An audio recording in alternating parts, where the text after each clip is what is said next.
You know how sometimes your whole life can flip upside down in just a single moment?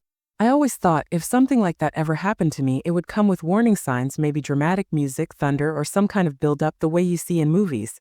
But no. When it finally happened to me, there was no soundtrack, no storm rolling in, no flashing lights. There was just potato salad on the table, an overcooked lamb roast, and my mom humming a Christmas song like it was any other holiday. But that night, in the middle of my family's living room, my fiancé spotted something in our old photo albums. Something so disturbing that I couldn't unsee it. And 5 hours later, I was on the phone with the police, reporting myself as a missing child. It was Christmas Eve at my parents' house in Chicago, Illinois. The place smelled exactly the same way it always did during the holidays. Lemon cleaner mixed with something vaguely burnt. I walked in expecting the usual routine. My mom fussing over the food, my dad sitting stiffly with the evening paper, and my younger sister looking like she had somewhere better to be. I had brought my fiancé with me. His name is Ethan, and he's the kind of man who notices everything, quiet, steady, the type of person you rely on when the ground feels like it's shifting beneath your feet. I thought he would be my anchor that night. Instead, he would be the one to point out the crack that split my whole world apart. My sister, Nora, was already there when we arrived, sipping wine and dressed in her usual expensive beige outfit. She always looked like she was on her way to a magazine shoot. Her boyfriend, a guy named Mark, just nodded a lot, like his only role in our family gatherings was to agree with whatever anyone else said. Dinner was exactly what it always was. Familiar, slightly tense, like there was a layer of static buzzing under every conversation. The roast was dry, the salad too tangy, and the only sound that filled the silence was my mom asking Nora about her new job, and my dad asking Ethan about computers, like he had never met a millennial before. Me? Nobody asked me anything. That was normal. I used to get upset about it when I was younger, but now I just counted how long it would take before they pretended I wasn't there. That year it took 9 minutes. After dessert, my mom clapped her hands together like she always did. Her smile too wide, her voice full of fake excitement. "I brought the albums out," she announced, as if she hadn't been planning this for weeks. It was her tradition.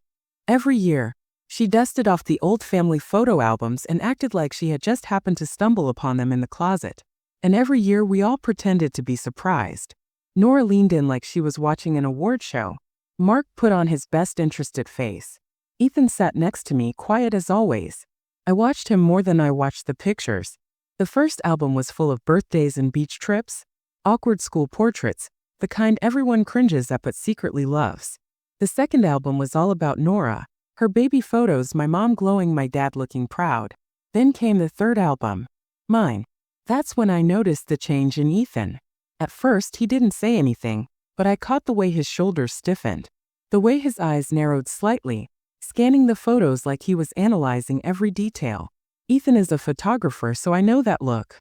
It's the look he gets when he spots something that doesn't line up, something that feels off. He kept flipping pages, nodding at my mom's commentary, smiling politely when she told the story about how I once tried to feed a pine cone to a stray cat. But under the table, his hand found mine. His grip was tight. He leaned in close and whispered, "Don't you see it?" I froze. "See what?" I whispered back. His eyes didn't move from the page. His voice was low, urgent. "How can you not see it?" And then just like that, he let go of my hand and went back to pretending everything was fine. I sat there, my ears ringing, my skin buzzing like it didn't fit right.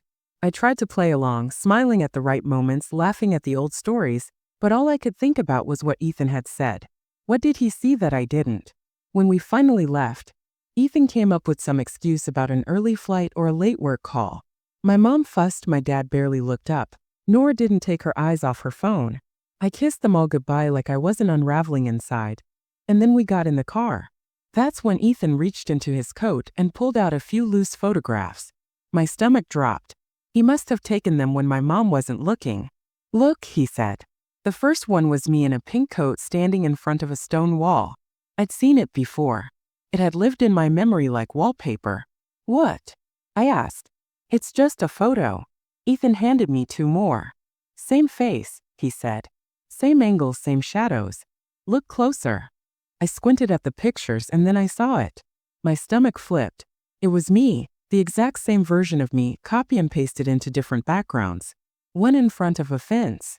one on a swing set, one by a fountain. But my expression never changed. Not one muscle of my face moved. They reused my face, I whispered. My voice didn't even sound like mine. Ethan nodded. His expression was grim. Then he handed me another photo. A baby, light hair, different bone structure. He shook his head. That's not you. I don't think they ever had baby pictures of you. The last one made my blood run cold. It was me standing with my mom and dad in front of some old building. But my outline looked wrong. Fuzzy. The shadows didn't match. I looked like a sticker someone had forgotten to finish peeling off the page. I stared at it for a long time before a strange laugh slipped out of me. Not a real laugh, the kind of sound you make when something inside you breaks. So I'm a collage, I said. That's fun. Ethan didn't laugh. Neither did I. Why would they fake this? I asked. He didn't answer. And neither did I. But 5 hours later, I would be on the phone with the police telling them that I thought I had been kidnapped. The thing about denial is it doesn't break all at once. It doesn't shatter like glass. It leaks slowly, like an old pipe under the sink, the kind you keep ignoring because you don't want to deal with it. You know it's dripping, you hear it, you smell it, but you keep walking away until the floor is soaked. That's what happened to me. That night, I sat on the bed with those photos spread out in front of me like evidence from a crime scene. Ethan eventually fell asleep beside me, but I couldn't move. I kept staring at them, hoping they would rearrange themselves, fix themselves, turn back into normal memories. But they didn't. My face was still frozen, copy-pasted in different settings. The baby still wasn't me. The shadows were still all wrong. And then a thought hit me like a whisper I couldn't unhear. I don't know where I came from. I don't mean that in the emotional, who am I kind of way. I mean literally. I had no idea where I came from. The truth was, I didn't have any memories before the age of 5. None. When I was little, I thought that was normal. Or at least explainable. My parents always had an answer. They said it was because of the war back home. They said I was traumatized. They said the brain protects itself by forgetting. They said a lot of things. And I believed them. Because what else was I supposed to do? Tell my second grade teacher that I thought I skipped being a toddler? That my earliest memory was standing in a hallway lit by buzzing fluorescent lights, holding my mom's hand in some government office, while a stranger with a clipboard told me to smile. Yeah, that was my first memory. The immigration office. I didn't know English yet, but I understood the look in my mom's eyes. Perform. That's what it was. Perform for the people who had the power to decide our future. From there, life moved forward. My parents got us a little apartment. I went to school. My mom packed my lunches like the other moms, except she never left little notes in the back. Instead, she folded the napkins perfectly like origami. My dad read the newspaper like it owed him money. They gave me what I needed, but warmth, that was different. When my sister Nora was born 2 years later, everything changed. Suddenly, there were baby books, camcorder tapes, scrapbooks with glitter letters. There were birthday parties with coordinated themes. There were spa days, hugs, endless photos. All the things I never got. With me, it was always, you're strong. You're independent. You never needed much. Which was just another way of saying, we didn't give you much. I used to tell myself it was because I was older, because I was their first child and they were still figuring things out. But now I wasn't so sure. There were no relatives in our lives, no aunts or uncles, no cousins. No one ever visited us from the old country. We never went back. Whenever I asked, my parents just said, it was the war. Everyone scattered. There's no one left. I wanted to believe that until the day I caught my mom on Facebook. I was about 15. I walked into the kitchen and saw her staring at a message on the laptop. It wasn't in English, but I recognized the language, Croatian. The message had hearts in it, and the name of a woman I didn't know. My mom's face was blank, frozen, her hands shaking just slightly. And then she deleted it. Blocked the sender. Closed the laptop. When I asked who it was, she said, spam. But spam doesn't make your hands tremble. Spam doesn't look like a secret. Still, I let it go. Because that's what I always did. By 17, I was officially diagnosed with PTSD. The nightmares, the panic attacks, that dull, constant fear that something was always about to happen. Like a door was about to slam but never did. My therapist said it was probably the war. I told her I didn't remember it. She said, that's probably why. Except now I knew better. I wasn't scared of the war. I was scared of her. The memories didn't return like lightning. They came in fragments like flashes of a flashlight in a pitch-dark room. That night, sitting at the kitchen table with Ethan asleep down the hall, I stared at those doctored photos until one of those flashes hit me. A woman. Not my mother. Someone else. Softer face. Dark eyes. She smelled like citrus. I was holding her hand. Then another memory. Another woman, not the one I grew up calling Mom. A gentler voice. I was sitting in her lap. Her hands were soft. Then the door opened. My mom, the one who raised me, walked in younger than, smiling like she had just arrived. The first woman leaned down and whispered in Croatian, "This is your babysitter." That was the first time I met her. Another flash. Me pulling on a coat, crying, saying, "I want mama." And a hand hard tight gripping my shoulder.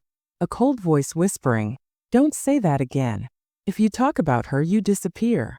I didn't remember those words before, but suddenly they came back. Clear as day. Then the screaming. I was lying in a strange bed, kicking, gasping, calling out for someone. Someone who smelled like citrus. My chest was burning. Another voice, colder this time. "Enough." I don't know how long I stayed on that kitchen floor that night, curled up with my palms pressed against the tiles like I was trying to keep the world from falling apart. My body shook, my breath came in ragged bursts. Ethan found me like that. He knelt down, reached for me. I flinched. He didn't push. He just sat beside me in silence, his presence steady like always. And somewhere in the middle of that breakdown, still on the floor, I reached for my phone and dialed 911. The operator answered on the third ring. 911, what's your emergency? My throat closed. At first, no sound came out. My chest felt like it was caving in. Ethan's hand hovered at my back, steadying me, anchoring me. Finally, I forced the words out. I think I've been kidnapped. The operator's tone shifted instantly, sharper now. "Ma'am, are you safe right now?" I think so. I'm home. Is the person who took you with you right now?" No, it was a long time ago. I think I just remembered it." There was a pause. Then the operator spoke again, softer, more controlled. "Okay, take a breath from me. You're not in danger right now." I nodded, even though she couldn't see me. "But it's real," I whispered. "I remember now. They weren't my parents." Ethan gently took the phone. His voice was calm, steady. "Hi, this is her fiancé. She's having a panic attack. It started about 15 minutes ago. She's been uncovering some things. Childhood photos that look clearly edited, no birth records, inconsistencies, and just now a very vivid memory. She believes she was abducted when she was around 5 years old. It would have been about 25 years ago, in Croatia, before she came to the US. The operator stayed calm. "I understand. What's your location?" Ethan gave her our address.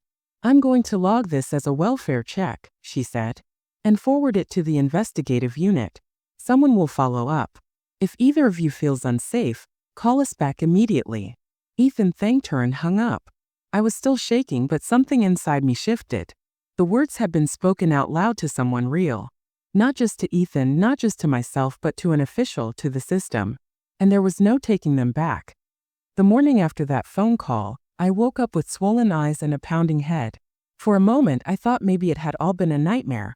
Maybe the photos weren't real. Maybe the memories hadn't come flooding back. But then I saw the stack of pictures on the nightstand, scattered like broken glass, and reality hit me all over again. Ethan was already awake, sitting on the couch with his laptop open. His face was pale, his eyes heavy like he hadn't slept. When I walked in, he shut the laptop quickly. "What were you looking at?" I asked. He hesitated. Then, with a sigh, he turned the screen back toward me. It was an article, "Missing Children from Croatia," dated almost 25 years ago. The headline read, "Little Girl Disappears from Playground. Family Desperate for Answers." The picture attached to the article made my chest seize up. The girl had dark hair, big brown eyes, a round face that looked nothing like me now. And yet my stomach knew. Something deep in my bones knew. "That's you," Ethan whispered. I didn't want to believe him. My throat was closing up, my palms sweating. "It's just some kid," I muttered, shaking my head. But the truth was undeniable. The smile, the eyes, even the dimple in her left cheek. That was me before my life had been rewritten. Her name was Mila Petrovich. She was 5 years old when she went missing from a playground in Zagreb, Croatia. Her mother left her on the swing for just a minute while she ran inside the building to grab a sweater. When she came back, the swing was empty. I couldn't read anymore. My vision blurred, my chest heaving. Ethan closed the laptop and wrapped his arms around me. "We'll find the truth," he said softly. "I promise." But we didn't even get the chance to take the first step because by that afternoon there was a knock on the door. When I opened it, my mother and father were standing there. Not my real mother. Not my real father. The people who had raised me. The ones I used to call mom and dad. My mom's smile was wide, too wide, her lipstick smudged at the edges. "Rachel, sweetheart, we thought we'd drop by, surprise you," she said, her voice pitched higher than usual. My dad just stood there, silent, his jaw tight, his eyes like steel. Every nerve in my body screamed at me to slam the door, to run, to hide. But instead I stepped back and let them in. Ethan stayed close, his hand brushing mine, grounding me. The moment they stepped inside, the air in the apartment changed. Heavy. Suffocating. My mom sat down on the couch like she owned the place, smoothing her skirt, her eyes darting around the room. My dad remained standing, arms crossed, a statue carved out of stone. "We heard you made a phone call," my mom said finally. Her tone was sweet, but the words were sharp, like glass wrapped in sugar. My blood turned to ice. "How do you know that?" "We have our ways," she said, smiling thinly. Ethan stepped forward. "She didn't do anything wrong. She called because she remembered things. Real things. Things you've been hiding from her." My mom's smile twitched, her eyes flashing. "Oh, Ethan, you've always been such a dramatic boy," filling her head with nonsense. But I wasn't a child anymore. I wasn't that terrified little girl clutching at shadows. My voice trembled, but it came out anyway. "Who is Mila Petrovich?" I asked. The silence that followed was deafening. My dad's jaw clenched tighter. My mom's hands froze on her lap. Finally she laughed. A high brittle sound. "Where did you even hear that name?" I didn't answer. I just stared at her, waiting. Her smile faltered. And for the first time in my entire life, I saw fear flicker across her face. "You were never supposed to know," she whispered. My stomach dropped. My knees nearly gave out. Ethan's arm wrapped around my shoulders. "Tell her the truth," he demanded. His voice was low, controlled, but there was fire in it. My dad finally spoke, his voice rough like gravel. "The truth is, you're ours now. That's all that matters." "No," I shouted, my voice cracking. "I was stolen. I was taken from her. From my real mother." My mom shot up from the couch, her face twisted. "She didn't deserve you," she snapped. "She was weak, careless. She let you slip away. Do you know what would have happened if we hadn't stepped in? You would have ended up dead or worse. We saved you." I staggered back, shaking my head. "You didn't save me. You stole me." Her face contorted, her voice rising. "We gave you everything. A home, a family, a future.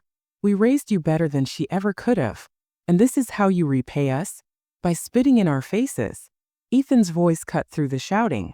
"By lying to her. You ruined her entire life." For a moment nobody moved. The only sound was my ragged breathing, the ticking of the clock on the wall.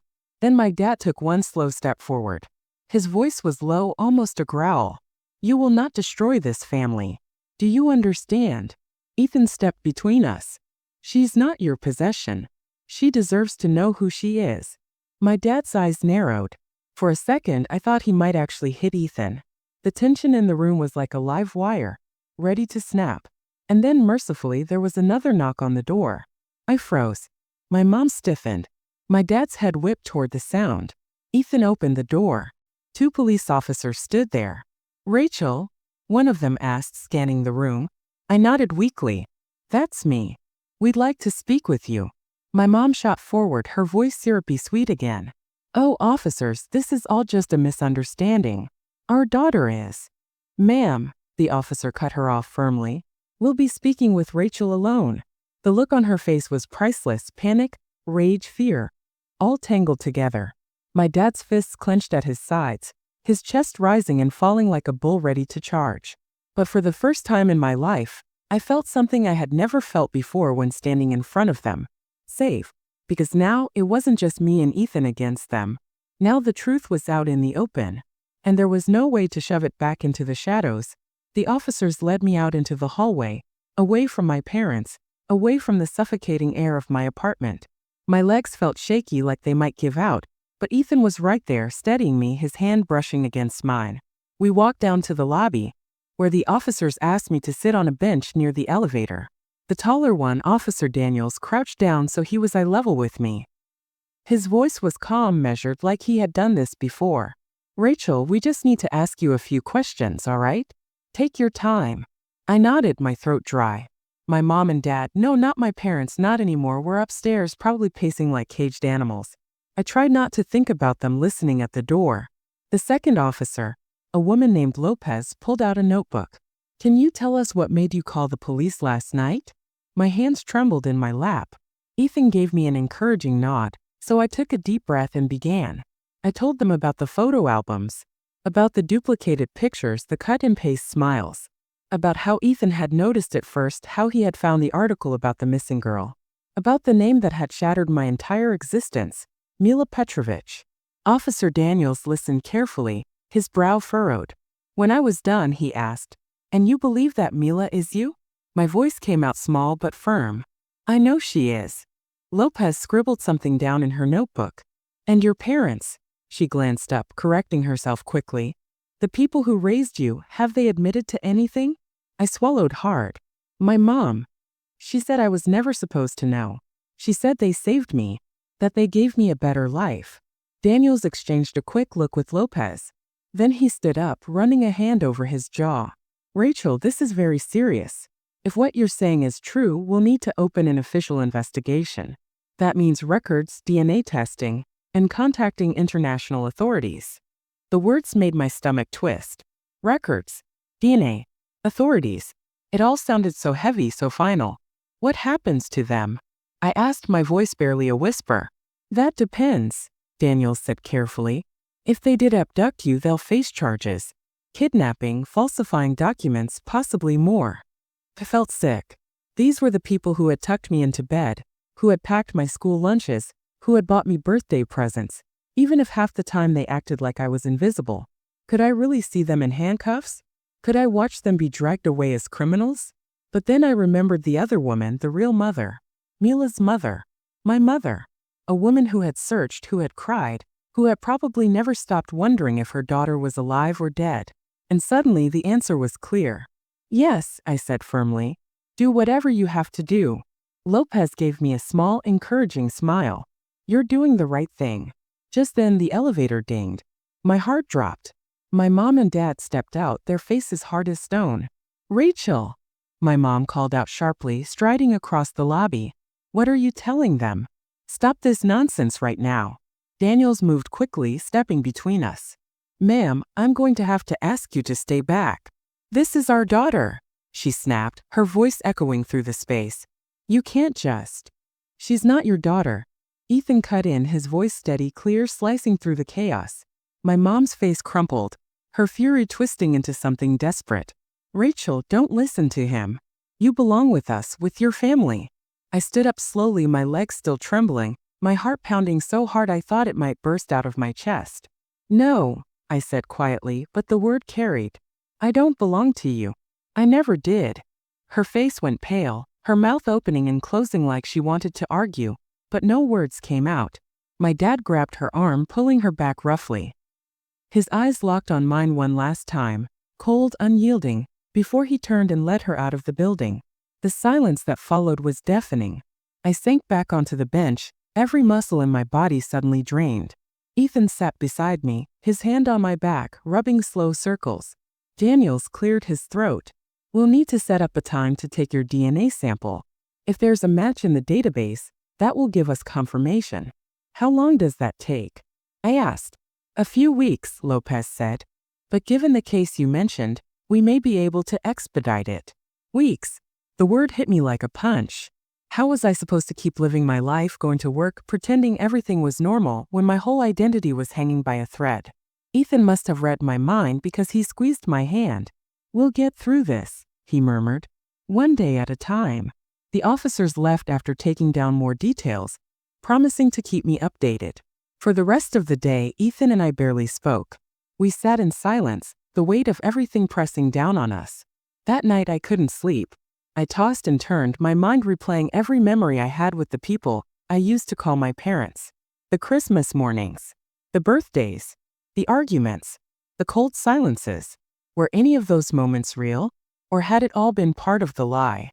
At 3 in the morning, I got up and went to the living room. Ethan followed, groggy but concerned. What is it?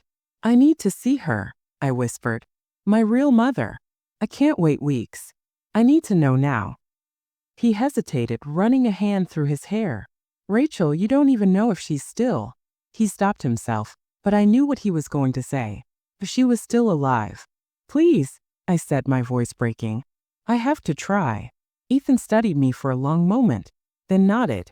All right. Then we'll find her. The next morning we started digging.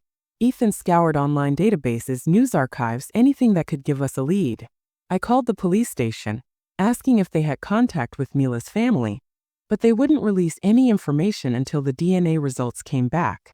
It felt hopeless, like chasing smoke. But then late that night, Ethan looked up from his laptop with wide eyes. I think I found her, he said. He turned the screen toward me. It was a recent news article from a small Croatian paper, a story about missing children cases that had never been solved. And there in the photo was a woman with tired eyes and streaks of gray in her dark hair. The caption read, Anna Petrovich, mother of Mila Petrovich, still searching for answers after 25 years. My breath caught in my throat. My chest tightened, tears spilling before I even realized they were there. That's her, I whispered. That's my mother. Ethan reached for my hand, squeezing it tight. Then we'll go to her. The decision was made in that moment. There was no going back. No pretending this was just some mystery to unravel at a safe distance. I was going to Croatia. I was going to look my real mother in the eyes. And for the first time in my life, I was going to find out who I really was.